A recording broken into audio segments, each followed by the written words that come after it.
Shalom saudara-saudari, puji Tuhan pada pembahasan minggu kedua hari Sabtu, yaitu bagaimana menyeru nama Tuhan. Doa baca terdapat pada 2 Timotius pasal 2 ayat 22, jauhilah nafsu orang muda, kejarlah keadilan, kesetiaan, kasih, dan damai, bersama-sama dengan mereka yang berseru kepada Tuhan dengan hati yang murni. Oh Tuhan Yesus, oh Tuhan Yesus, ya Tuhan, aku ingin menjauhi nafsu orang muda. Bantu aku ya Tuhan, sehingga aku tidak terjebak oleh nafsu orang muda.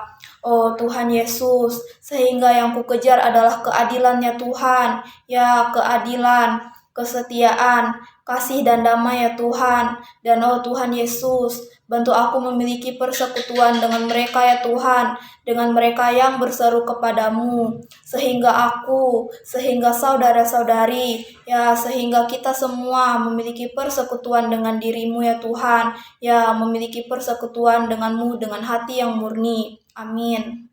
Saudara-saudari, terdapat 3 hal terpenting sebelum kita menyeru nama Tuhan. Yang pertama, kita harus berseru kepada Tuhan dengan hati yang murni.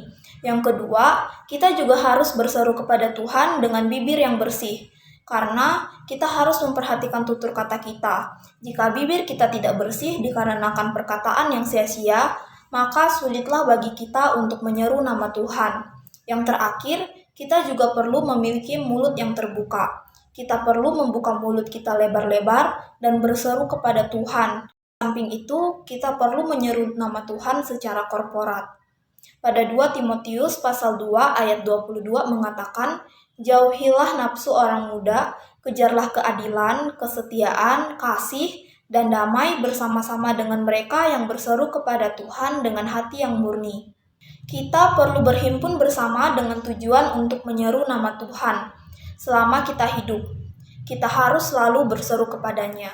Sehingga ketika kita memiliki persekutuan yang korporat, banyaknya umat Allah yang akan terpanggil untuk berbaur. Dan daripada itu, kita juga mengharapkan lebih banyak umat Allah, khususnya yang baru beroleh selamat, bisa mulai melaksanakan hal menyeru nama Tuhan. Jika kita mulai melaksanakan hal ini, kita akan melihat bahwa ini adalah cara yang terbaik untuk menikmati kelimpahan Tuhan. Ada beberapa hal yang sering dipertanyakan, seperti, bukankah Tuhan ada di dalam kita? Mengapa masih mengatakan bahwa ketika berseru kepada Tuhan, Tuhan akan dekat?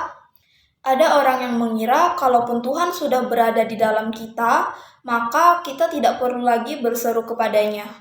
Terhadap orang-orang semacam ini, kita juga perlu memberikan satu pertanyaan. Bukankah di dalam kalian ada udara? Kalau di dalam diri kalian sudah ada udara, mengapa kalian masih perlu bernafas? Logika pertanyaan ini sama dengan perlunya kita menyeru nama Tuhan, meskipun ia sudah ada di dalam kita. Dan ada juga pertanyaan, Tuhan sudah berada di dalam kita, maka kita tidak perlu lagi berseru kepadanya. Perkataan ini seolah sesuai dengan logika, namun ini tidak sesuai dengan realitasnya. Dalam hal bernafas, tidak ada seorang pun yang dikarenakan di dalam dirinya sudah ada udara, maka ia tidak perlu lagi bernafas. Kita harus tidak henti-hentinya bernafas demi mempertahankan hidup kita.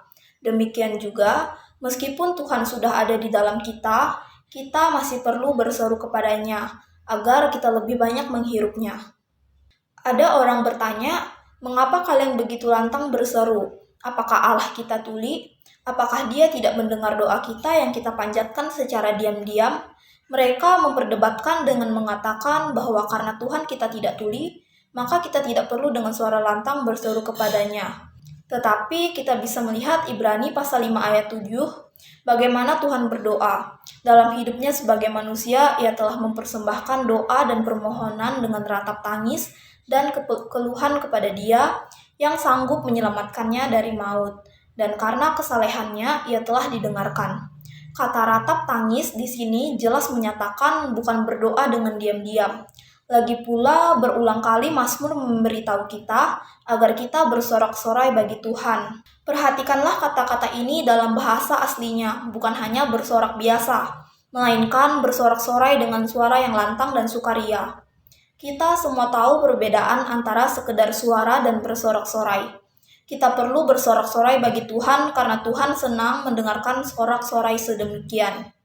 Jadi saudara-saudari, berdasarkan pengalaman saya pribadi, perkara menyeru ini memang bisa saya lakukan.